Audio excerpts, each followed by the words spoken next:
बऱ्याच जणांचा क्वेश्चन असतो की आपण एक सस्टेनेबल आणि सायंटिफिकली वेट लॉस कसं करू शकतो.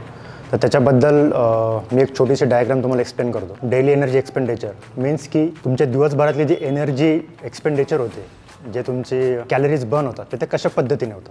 फर्स्ट तुमचं बेसल मेटाबॉलिक रेट, याच्यामुळे तुमची 60% ऑफ एनर्जी एक्सपेंडिचर होते, कॅलरी बर्न होतात. देन येतं तुमचं नीट नॉन एक्सरसाइज ॲक्टिव्हिटी थर्मोजेनेसिस, म्हणजे एक्सरसाइजच्या व्यतिरिक्त तुम्ही जे काही ॲक्टिव्हिटी करता, चालणं असेल, फिरणं असेल किंवा घरातली कामं असतील, गार्डनिंग असेल, त्याच्यामुळे तुमचे 50 to 20% ऑफ एनर्जी एक्सपेंडिचर होते. देन येतं TEF thermic effect of food, म्हणजे आपण जे काही अन्न खातो ते पचवण्यासाठी बॉडीला जी काय एनर्जी वापरावी लागते त्याला आपण म्हणतो थर्मिक इफेक्ट ऑफ फूड.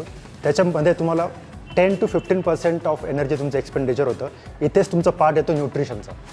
आणि आपण जे जास्त फोकस करतो की मला जिमला जाऊन एक्सरसाइज करून वेट लॉस करायचं आहे, तर एक्सरसाइज हा पार्ट सगळ्यात शेवटचा येतो. त्याच्यामध्ये फक्त तुमची एनर्जी एक्सपेंडिचर होते 5%. तर याच्यावरनं या डायग्राम तुम्हाला हे कळलं असेल की न्यूट्रिशन आणि फिजिकली ॲक्टिव्ह राहणं हे किती इम्पॉर्टंट आहे. देन येतं तुमचं एक्सरसाइज. बट याचा अर्थ असा नाही की एक्सरसाइज करूच नाही.